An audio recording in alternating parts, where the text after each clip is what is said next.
with the beautiful girl that I met made in Japan.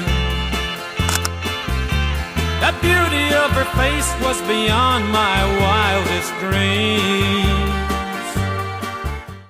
Selamat pagi semuanya. Pagi. Jadi sebelum kita mulai pelajaran ini, marilah kita berdoa. Doa mulai. Doa sukses. Oke. Selamat pagi semuanya.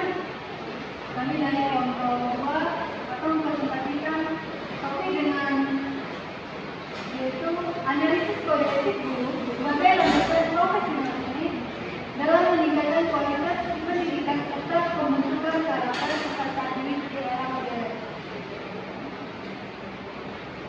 Topiknya yaitu kode etik dan etika profesi guru.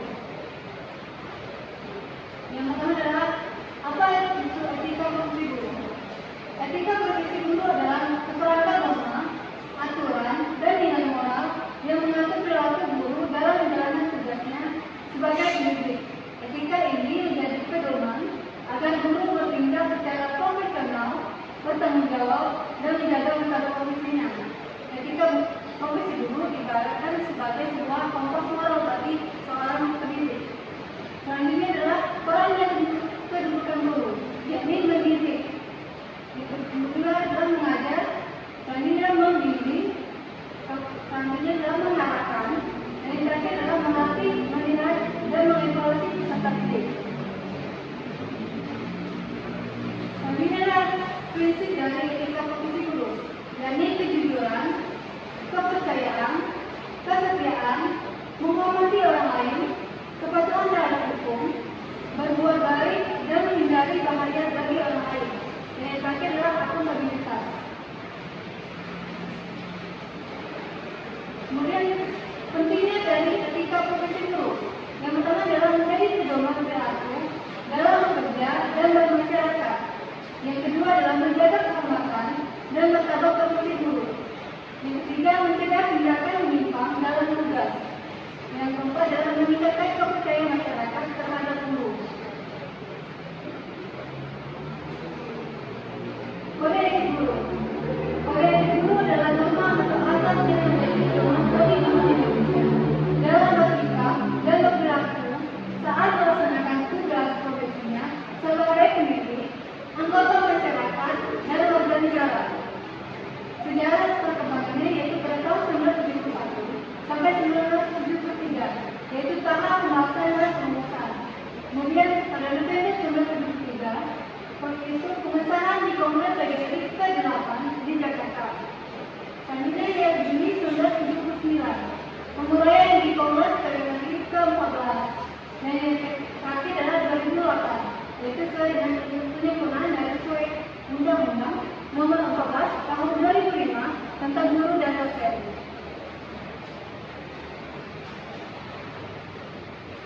Kemudian adalah fungsi dan tujuan dari kode etik.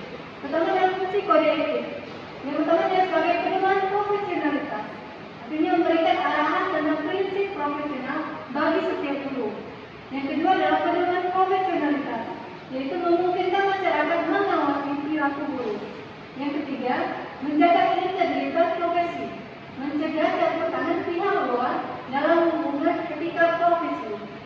Yang selanjutnya tujuan dari kode etik. Yang pertama adalah menjaga martabat, yaitu meningkatkan kehormatan dan martabat profesi guru. Yang kedua, jaminan kualitas, memastikan profesi berjalan sesuai harapan dan melindungi semua pihak. Yang ketiga adalah meningkatkan mutu, meningkatkan mutu profesi dan organisasi profesi guru. 9 bukti dari kode etik, yaitu pertama berbakti membimbing peserta didik, membentuk manusia Indonesia berjiwa Pancasila. Yang kedua, memiliki dan melaksanakan kejujuran profesional. Yang ketiga, berusaha memperoleh informasi tentang peserta didik untuk bimbingan dan pembinaan. Yang keempat, menciptakan suasana sekolah yang kondusif dan memelihara hubungan baik dengan orang tua. Yang kelima, yaitu memelihara hubungan dengan masyarakat untuk kepentingan pendidikan. Yang keenam, mengembangkan dan meningkatkan mutu profesi guru.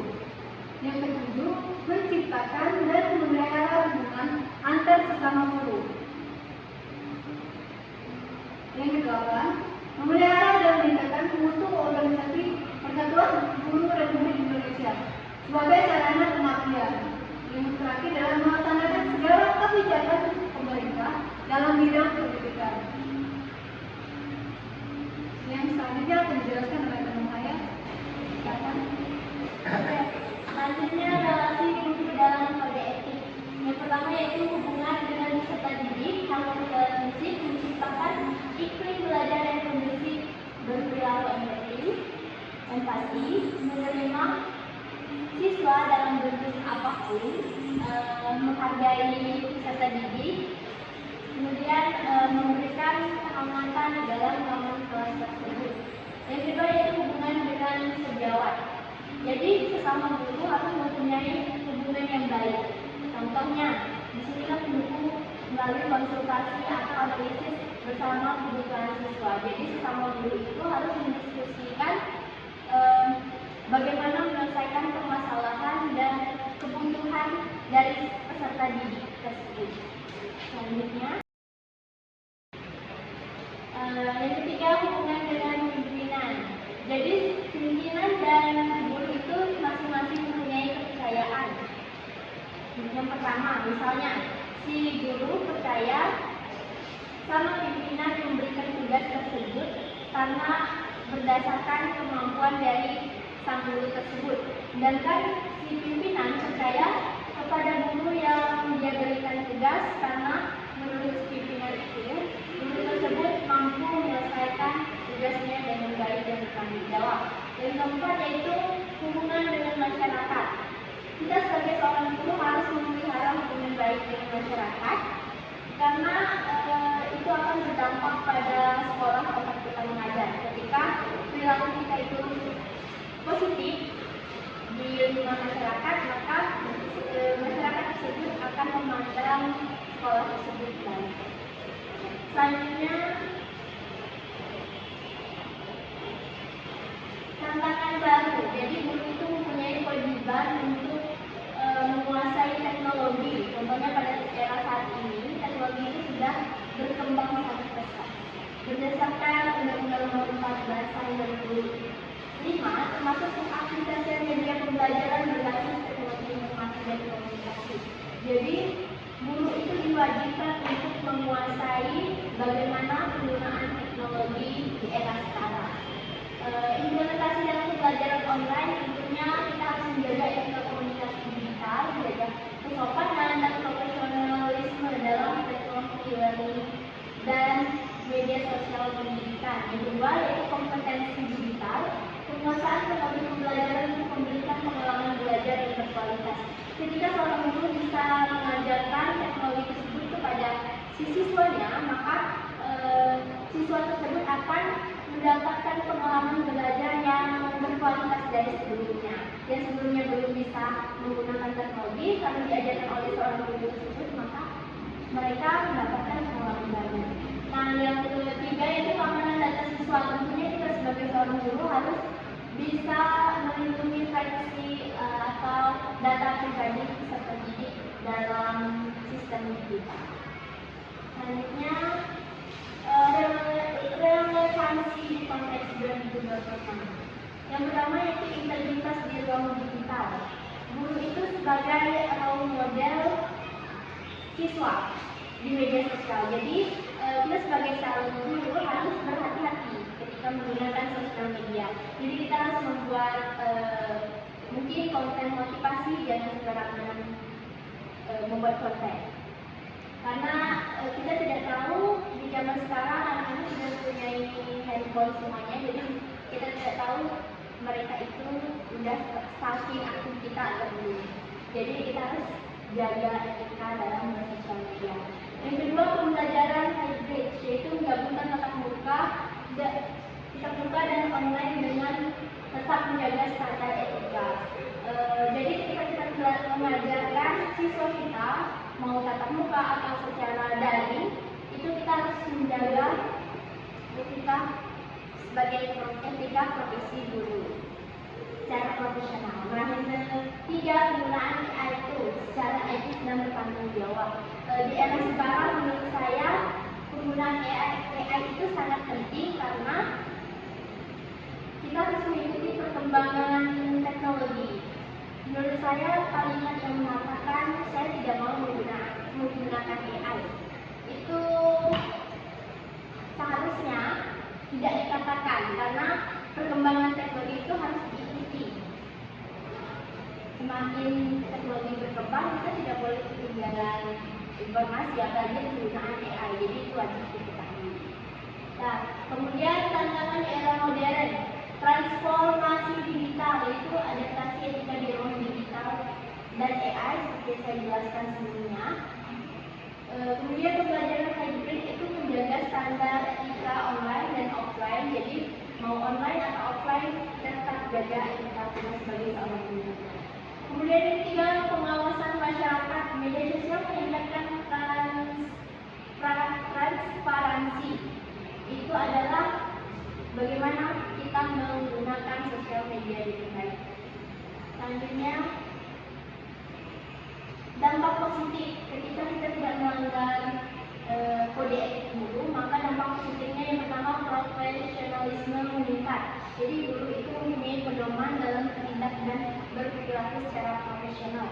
Yang kedua yaitu suasana pembelajaran kondusif. Jadi dampak positif dari tidak adanya pelanggaran kode etik itu akan membuat suasana belajar lebih kondusif dan di lingkungan sekolahnya itu saling menghargai dan siswa juga akan merasa aman di sekolah tersebut.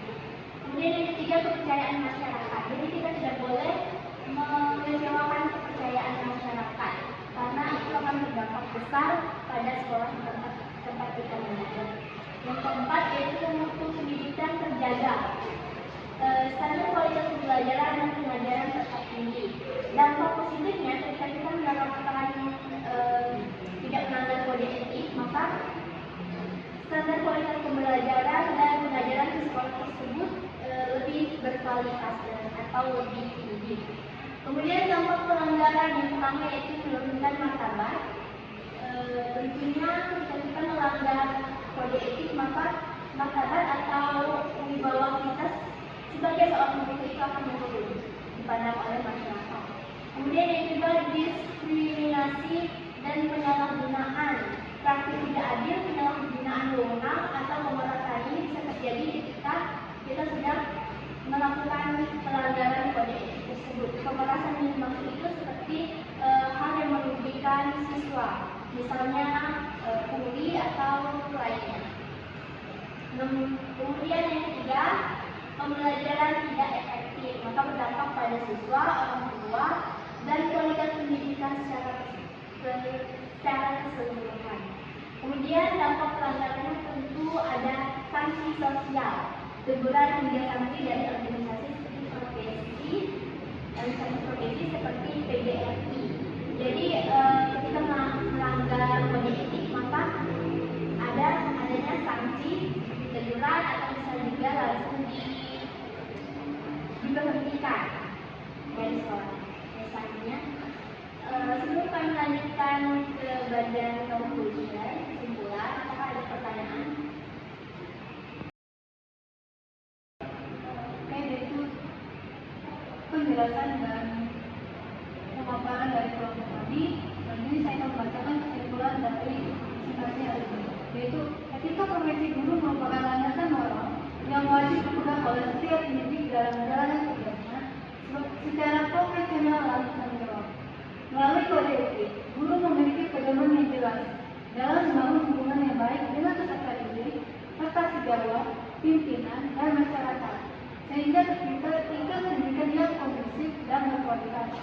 Di era modern ini, tantangan semakin bertambah dengan hadirnya teknologi digital, sehingga guru untuk tetap menjunjung tinggi integritas baik di ruang kelas maupun di ruang digital. Dengan demikian, penerapan kode etik secara konsisten bukan hanya menjaga martabat profesi guru, tetapi juga menjadi kunci dalam membentuk karakter peserta didik yang berakhlak mulia dan siap menghadapi tantangan zaman. Itu adalah referensi yang kami gunakan.